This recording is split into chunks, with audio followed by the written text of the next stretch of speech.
Welcome. Today, we're diving into tunnel monitoring in Palo Alto firewalls. Think of it like keeping an eye on your internet connection.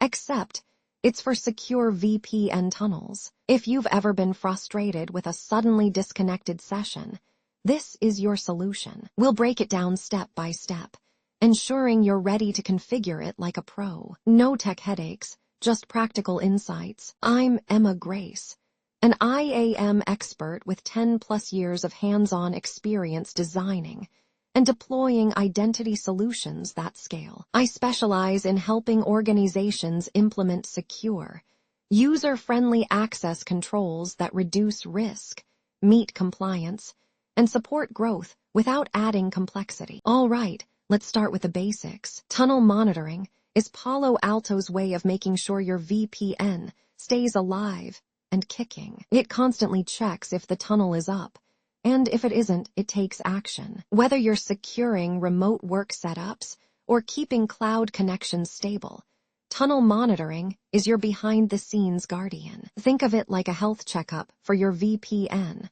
always making sure it's in top shape. Why is tunnel monitoring important? Well, have you ever lost connection at the worst possible moment? With tunnel monitoring, those surprise outages become a thing of the past. It helps keep connections stable, ensures that issues are automatically detected, and most importantly, fixes problems before they ruin your day. Think of it like having a proactive IT assistant watching your back. Before we jump into the setup, let's get our house in order. First, ensure your firewall is up and running.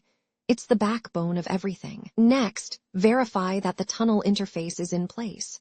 No tunnel, no monitoring. Then, check your IP settings, because the wrong configuration could send your tunnel into oblivion. Finally, make sure you have the right permissions, unless you enjoy staring at error messages. Monitoring is like keeping an eye on your mischievous pet.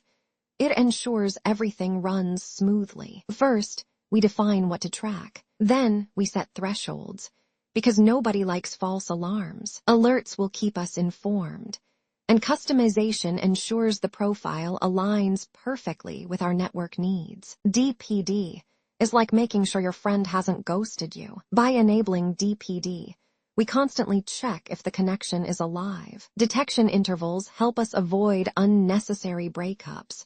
Response actions ensure seamless recovery, and testing guarantees it actually works. Failovers are like backup plans, because things don't always go as planned. First, we set triggers to detect failures. Then, we pick backup options, configure automatic switching for swift recovery, and ensure users never experience an unexpected network meltdown. This step is about finding the perfect balance, like adjusting your alarm so it wakes you up but doesn't scare you. We fine-tune intervals for timely checks, define thresholds for reliable alerts, balance accuracy with performance, and adapt settings based on network behavior. Attaching the monitoring profile is like fitting a security camera to your front door. You choose where to monitor, apply the best settings, verify it's working, and run tests to confirm everything functions correctly. Checking tunnel status is like looking at your GPS before hitting the road. You open the dashboard, assess connection health, analyze traffic patterns, and spot any potential roadblocks before they become a headache. Troubleshooting is detective work. We find the culprit, use powerful tools to diagnose, apply fixes, and confirm everything is back on track. Because nobody likes a broken tunnel, best practices keep everything running like a well-oiled machine. We focus on proactive monitoring, tweak alerts for relevance, review performance regularly, and ensure timely maintenance. So we're always ahead of the curve. Let's wrap up. We've covered how to configure monitoring, set failovers, troubleshoot issues, and optimize everything. Staying proactive helps avoid future headaches, and continuous improvements ensure the best possible performance. Please do like, share, and subscribe to our channel.